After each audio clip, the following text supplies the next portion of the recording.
صل وسلم دائما أبدا على حبيبك خير الخلق كلهم مولاي صل وسلم دائما أبدا. اما بعد فاعوذ باللہ من الشیطان الرجیم بسم اللہ الرحمن الرحیم. سب سے پہلے تو میں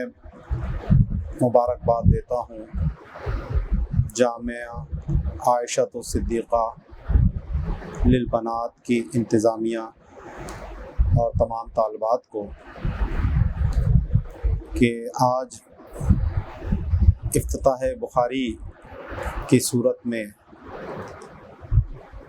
اس عظیم الشان تقریب کا اہتمام کیا گیا اور مجھ فقیر محمد وسیم اختر المدنی کو یہ شرف ملا کہ میں آج آپ کے سامنے بخاری شریف کی ابتدا کر سکوں. کسی بھی کتاب کو شروع کرنے سے پہلے اس کتاب کے لکھنے والے کون ہیں، اس کتاب کی کیا اہمیت ہے، کس عنوان پر ہے، اس کا موضوع اور غرض و غایت کیا ہے، اس کو جاننا ضروری ہوتا ہے. تو آپ کو معلوم ہے کہ فقہ میں، اصول فقہ میں ہماری ادلہ چار ہیں: کتاب، سنت، اجماع اور قیاس. سب سے پہلے تو کتاب اللہ ہے، اس کے بعد پھر سنت رسول کا مرتبہ ہے. اور یہ سنت رسول ہم تک احادیث کریمہ کی روشنی میں پہنچی ہیں. تو حدیث ویسے تو مطلقاً بات کو کہا جاتا ہے، لیکن جب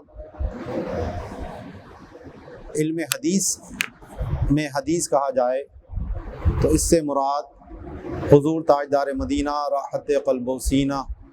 صلی اللہ تعالی علیہ وسلم نے جو بات بیان فرمائی یا جو عمل کر کے دکھایا یا آپ کے سامنے کوئی کام کیا گیا اور آپ نے اس سے منع نہیں فرمایا، تو ان تینوں کے مجموعے کو حدیث کہا جاتا ہے: حدیث قولی، حدیث فعلی اور حدیث تقریری. اب یہ جو حدیث کا فن ہے اس میں دو جہتیں ہیں. ایک ہے روایت حدیث اور دوسری ہے درایت حدیث. روایت حدیث سے مراد تو یہ ہے کہ حضور علیہ الصلوۃ والسلام نے جو کچھ بیان فرمایا، جو کیا، جو بھی تقریر، اس کو من و عن ویسا ہی آگے دوسروں تک پہنچا دینا. حضور تاجدار مدینہ راحت قلب و سینہ صلی اللہ تعالی وسلم نے اس کی باقاعدہ صحابہ کو ترغیب دلائی اور فرمایا: بلغوا عنی ولو آیا، کہ میری طرف سے پہنچا دو اگرچہ ایک ہی بات کیوں نہ ہو. اسی طرح وہ لوگ جو ان احادیث کے الفاظ کو یاد رکھیں اور پھر اس کو آگے دوسروں تک منتقل کریں، تو ان کے ترغیب کے لیے، فضیلت کے لیے بھی آپ نے فرمایا کہ نضر اللہ عمران، کہ اللہ تعالیٰ اس شخص کے چہرے کو تر و تازہ رکھے جس نے ہماری بات سنی اور اس کو یاد رکھا اور جیسا سنا تھا ویسا ہی آگے دوسرے کو بیان کر دیا. اور پھر آگے بات اس کی علت بھی بیان کی کہ رب حامل فقہ، بہت سے فقہ کی بات کو یاد رکھ کرنے والے ایسے ہوتے ہیں جو اپنے سے زیادہ اس کو سمجھنے والے تک پہنچا دیتے ہیں۔ تو الحمدللہ یہ دین ہم تک نقل کے ذریعے پہنچا، کتاب اللہ بھی نقل کے ذریعے پہنچی، احادیث بھی ہم تک نقل کے ذریعے پہنچی، حضور سے صحابہ نے سنا، صحابہ سے تابعین نے، تبع تابعین، اس طرح یہ علماء کا سلسلہ چلتے چلتے الحمدللہ آج ہمارے سامنے یہ دین خالص ترین شکل میں موجود ہے۔ اور جب تک مسلمان کتاب اللہ اور سنت رسول کو مضبوطی سے تھامے رہیں گے، اس وقت تک اس دین میں کوئی بگاڑ نہیں آ سکتا۔ اور اسی لیے علماء کی بڑی اہمیت ہے، اور وہ لوگ کہ جو حدیث پاک کی خدمت میں مصروف ہوں، ان کی بھی بڑی شان ہے، بڑا مقام ہے اور بڑا مرتبہ ہے۔ دوسرا ہے درایت حدیث، یعنی وہ جو الفاظ ہیں اس کی حدیث میں حیثیت کیا ہے، مقام کیا ہے، صحیح ہے، حسن ہے، ضعیف ہے، پھر ان کی اقسام، ضعیف کی کس قسم سے اس کا تعلق ہے، احکام میں اس سے استنباط کیا جا سکتا ہے، نہیں کیا جا سکتا، یہ سارے جو بھی ابحاث آتی ہیں جو ہم جس کو اصول حدیث کہتے ہیں، یہ سب درایت حدیث سے اس کا تعلق ہوتا ہے۔ فن اسماء الرجال کہ اس کے روایت کرنے والے لوگ کیسے ہیں، ثقہ ہیں نہیں ہیں، ان کے حافظے میں تغیر آیا نہیں آیا، یہ ساری جتنی بھی ابحاث ہے یہ سب کا تعلق درایت حدیث سے ہوتا ہے۔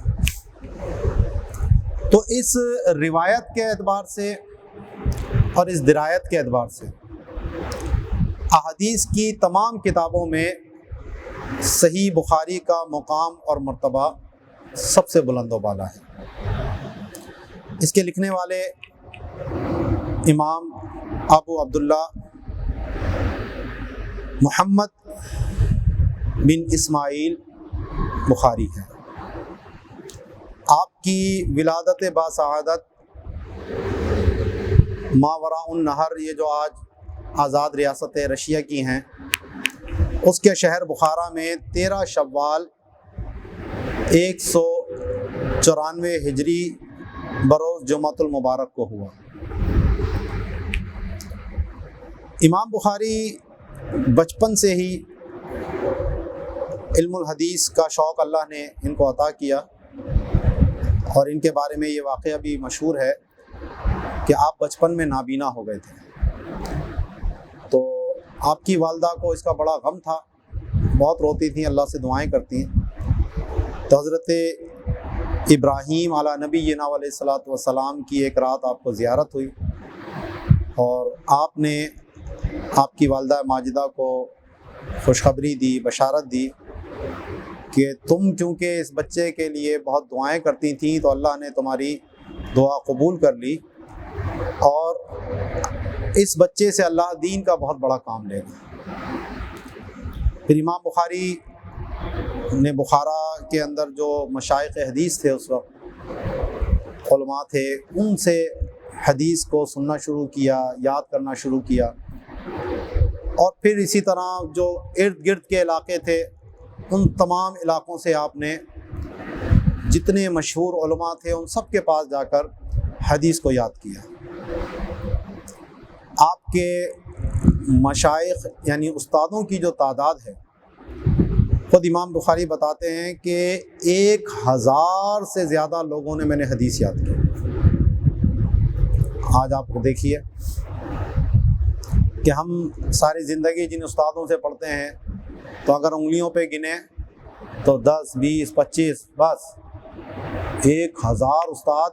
وہ بھی مختلف شہروں میں جا کر۔ 16 سال کی آپ کی عمر تھی کہ جب آپ اپنی والدہ ماجدہ کے ساتھ حج کے لیے مکہ مکرمہ تشریف لے گئے، آپ کے بھائی احمد بھی آپ کے ساتھ تھے۔ تو حج کے بعد آپ کی والدہ اور آپ کے بھائی واپس آ گئے، لیکن آپ علم حدیث کے لیے وہیں مکے ہی میں ٹھہر گئے، اور وہاں کے جتنے علماء تھے ایک ایک کے پاس جا کر آپ حدیث پاک ان سے سماعت کرتے، اس کو یاد کرتے۔ کتنی حدیثیں آپ نے یاد کی، آپ اندازہ لگائیے کہ جو بخاری شریف ہے 6 لاکھ